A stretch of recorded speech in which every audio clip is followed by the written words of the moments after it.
Hi guys! Magandang gabi! Welcome back po dito sa Gandara SRU channel for showbiz update. So ayan, andito na naman nga po akong muli nagbabalik. Wala na pong iba ang nag-iisa po ninyo kajismosang Kimpaw, ang Locaret na si Gandara upang maghatid sa inyo ng latest update and fresh happenings patungkol kina Kim Chiu and Paolo Avellino. And para nga sabing ito, so ayan, pag-uusapan natin bakit wala si Kim sa showtime, iniiwasan ba ni Kim Chiu si Gerald, so sinaktong walang si Kim Chiu, walang Kim Chiu sa showtime nang ipasok si Gerald, and etc. Kasi naman alam niyo naman po na nagkaroon po ng konting diskusyon ang bawat panig ng mga fans. Kim Herald, bashers ng Kim Pao, then of course ang Kim Pao fandom about nga dyan kay Gerald and Kim. Kung ano-ano pa kasi nga hindi na daw po magtatambal sila Kim and Paolo, papalta na, magkakambak na, etc. Kung ano pa. Then eto isang napakagandang po sa mga fans na wala po si Kim nang nandun si Gerald kasi parang mas naging malinaw po sa mga fans, parang kumbaga natanggalan sila ng tinik sa kanilang mga puso, ganyan.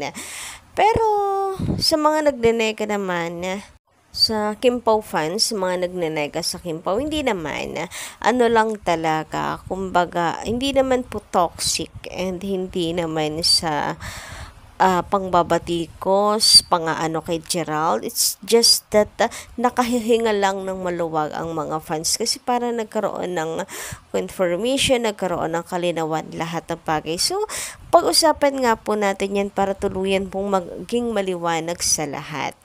Pero bago po yan, sa mga di pa nakaka-subscribe sa ating channel, pakiclick nga lang po ng subscribe button at notification bell na nandyan sa baba para mag-updated po kayo at ma-notify tuwing may bago po tayong chika at balita hinggil po sa Kim Pao. Basta mga balita na may kinalaman po kina Kim Chiu and Paolo Avellino, sagot na po natin yan. And eto nga, unahin natin ang ating chika tungkol dito sa buhok ni Kimi na para daw bang pinamatured nila si Kim Chiu, and I don't think so na may problema doon na kung mukhang matured si Kim dahil may tattoo siya dito So, kung walang problema kung yun po yung hinihingi ng character, kahit pa po gawin nilang mukhang multo si Kim Chiu dyan. Since kung yun ang hinihingi, wala pong problema dyan. Kung sa ikagaganda po ng kanilang series, syempre kung ang gusto natin, kung bibigyan ng project ng Kim Pao, yung maganda, diba? Bibigyan ng justice.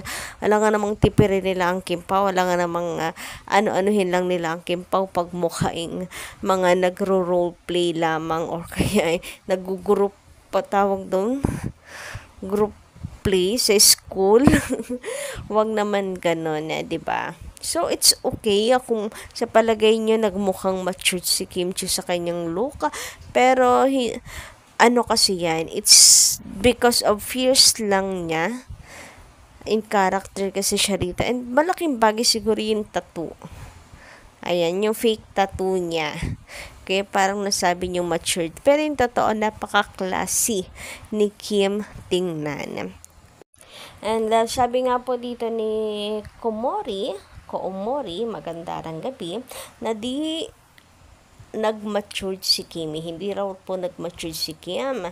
Naging sophisticated at classy lang siya.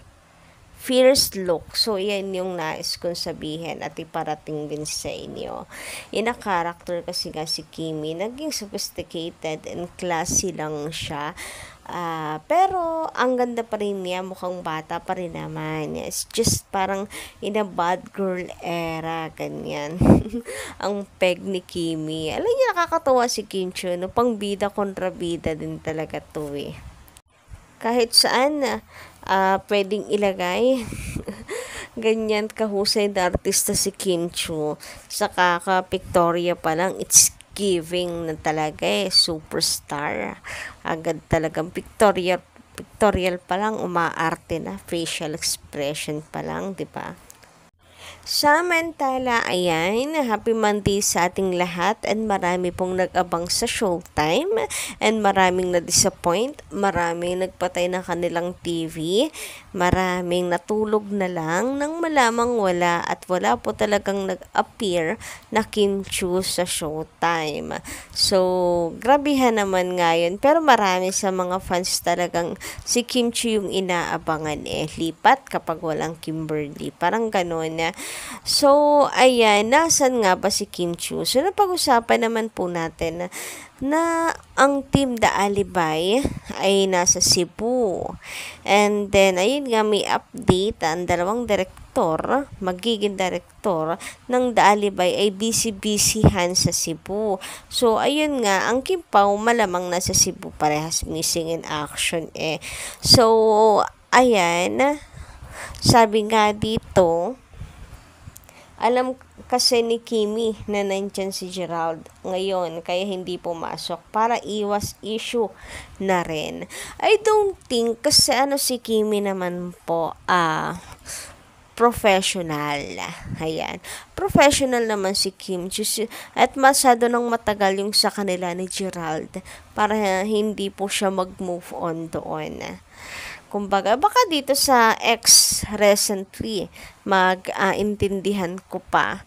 Pero kay Gerald, masyado na pong matagal na panahon. Baon na po sa limot yun. Kay Kim, wala na yun. As in huyo, charot, hindi naman. Professional si Kimi, kaya niyang humarap. It's just that siguro nga, ay busy si Kim Chiu sa Cebu, nagkataon na baka tinaon na lamang din nila. Saka ka na mag-guest, Gerald, sa showtime. Pag mayroong schedule na si Kim Chiu doon, para hindi naman halata. Hindi naman halata. Kasi parang yung kinaano, 'di ba? Karil and Dingtong, parang anong tagal din. Ang tagal nagkaroon ng face to face sa showtime. Pero ayun, at least dito kasi kina Kim and Gerald, alam natin na busy si Kim Chiu, hindi pa. So ayun, wag na natin gawing issue na umiiwas si Kimberly, magmumukha lang yung hindi pa rin nakaka-move on. Pero yung totoo, busy talaga si Kim Chiu. Ayan. Pero hindi rin kasi talagang pag-open ko ng social media, ito yung bubungad talaga sa inyo, yung paghahanap ng netizens kay Kim Chiu. Ayan yung mga example, guys. Yung mga comment na hinahanap si Kimberly. Tayo alam natin. Pero yung mga casual netizens naghahanap sa kanya. So, tawanan na lang po natin. Gawin na lang po nating memes. Huwag na po tayo ma-stress dyan. Huwag po kayo masyadong seryoso sa buhay. Baka kayo po ay atakihin. Kayo po ay ma-high blood lang. So, gawin lang po natin katatawanan to na ayan, yung kakatawa yung mga casual netizens na hinahanap si Kim Chiu. Matawa na lang tayo kasi we know naman the truth na busy po si Kim Chiu. Samantala, sabi naman dito ni Lolita Cebuca, magandarang gabi, shout out po sa inyo. Salamat at magkasama ang Kim Pao. Nasa Cebu pala. Akala ng Gerald at mga basher na magkikita sila Gerald. Buti na lang wala siya kanina. At kaya, Paulo, malaki tiwala namin sa iyo. Paulo, na hindi maiiwan si Kimi. Sa iyo lamang sasaya si Kim. Ikaw lang ang makakapagbigay ng tunay na kaligayahan kay Kim. Ikaw lang ang gusto namin para kay Kim. Mabait ka, may respeto kay Kim. At botong-boto sa inyo. Magkabilang panig. Ay, kayo ang gusto.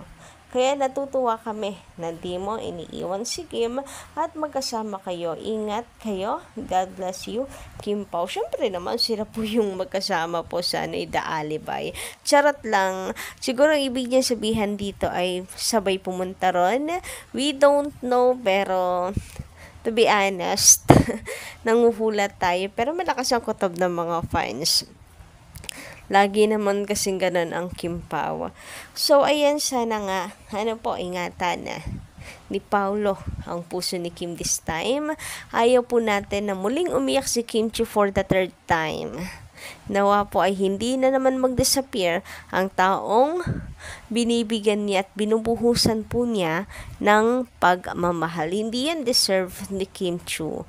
Talagang si Kimi po pag nagmahal ay wagas, tapat, napakatapat magmahal po ni Kim Chiu. So sana wag na pong sayangin ni Paulo yan. Naniniwala man tayo na nakatadhana ang dalawa, pero nawa ang tadhana na yon ay hindi po masaklap at masakit. Ano po, tadhana as in end game na silang dalawa.